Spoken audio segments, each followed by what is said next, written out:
Fresh peach season is in full swing, and if you're looking for something to do with some peaches that maybe are getting a little too soft, I'm going to show you how I made a fresh peach pound cake. We're going to start with 2 sticks of butter, and we're going to cream that together.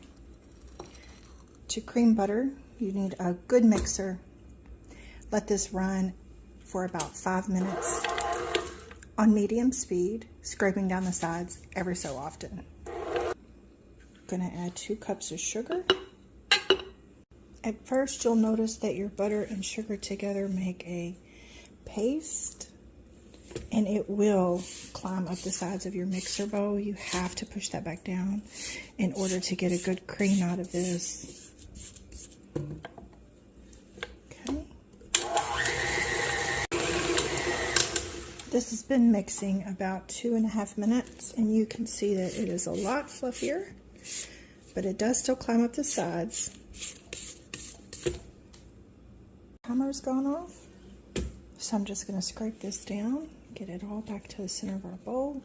It is nice and creamy and fluffy, and this is what you're looking for when you cream together butter and sugar.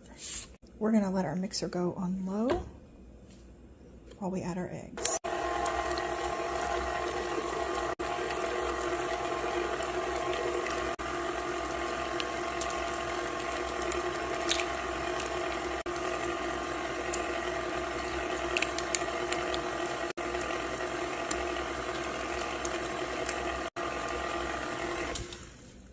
Beautiful.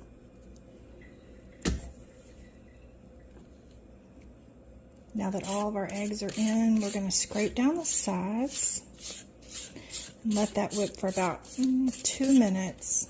Get that egg nice and whipped up. I'm going to put my mixer on medium speed.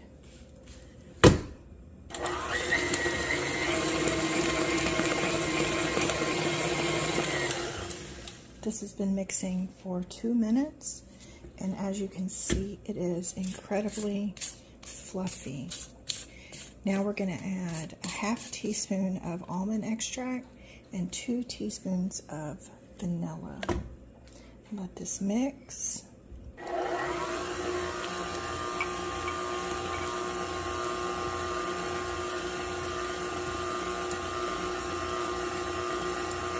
That smells incredible. I wish you could smell it.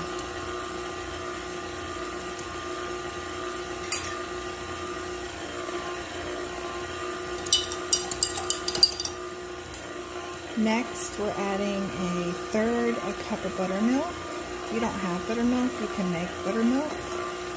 1 cup of whole milk, plus 1 tablespoon of 5% vinegar. Let that mix. We're going to add a 1/4 teaspoon of baking soda to our mix. You can add all your dry together if you want. And then we're going to add, it calls for a ½ teaspoon of salt, but I used salted butter, so I'm only going to add a 1/4 teaspoon of salt.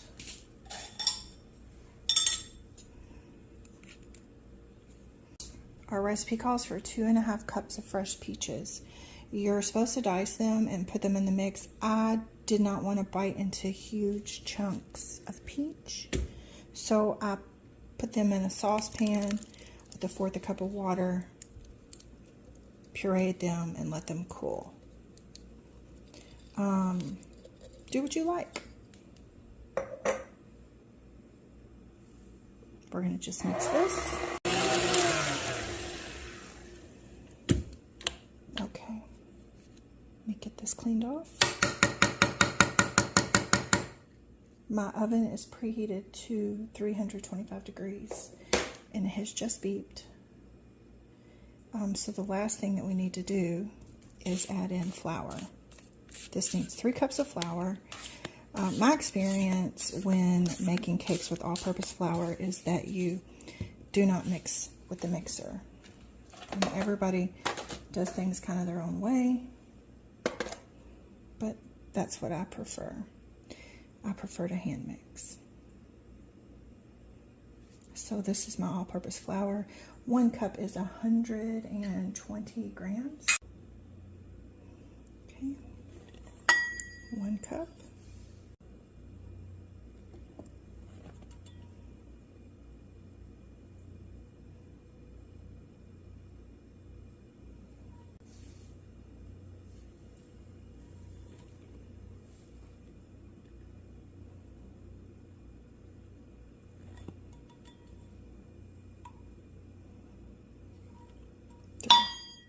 I'm just going to mix this by hand until it is just incorporated.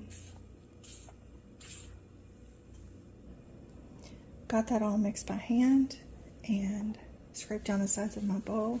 And now I'm going to get my bundt pan and get that ready to put in the oven. We've got our bundt pan here. It is lightly oiled and floured. And we're going to pour our mix in here. Got our bowl all scraped out and made an absolute mess of this bundt pan. I'm going to try to just coerce this around. Then I'm going to tap it a couple of times on the counter to try to level it. This messy bundt pan's going in the oven. Again, it's 325 for 60 to 70 minutes. Now we're going to make the glaze. We have 1/4 a stick of softened butter. Not 1/4 of a stick, I'm sorry, 1/4 of a cup. And I've zeroed out my scale. We need 120 grams of powdered sugar.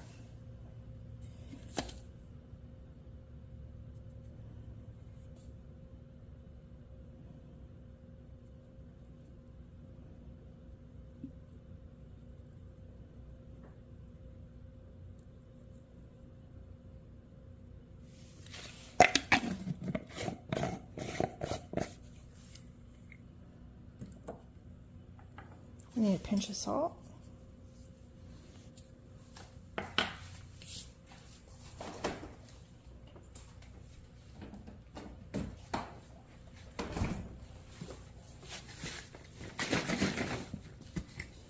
And we'll start with 1 teaspoon of milk. It's probably more like a tablespoon. Now we're just going to give this all a really good mix.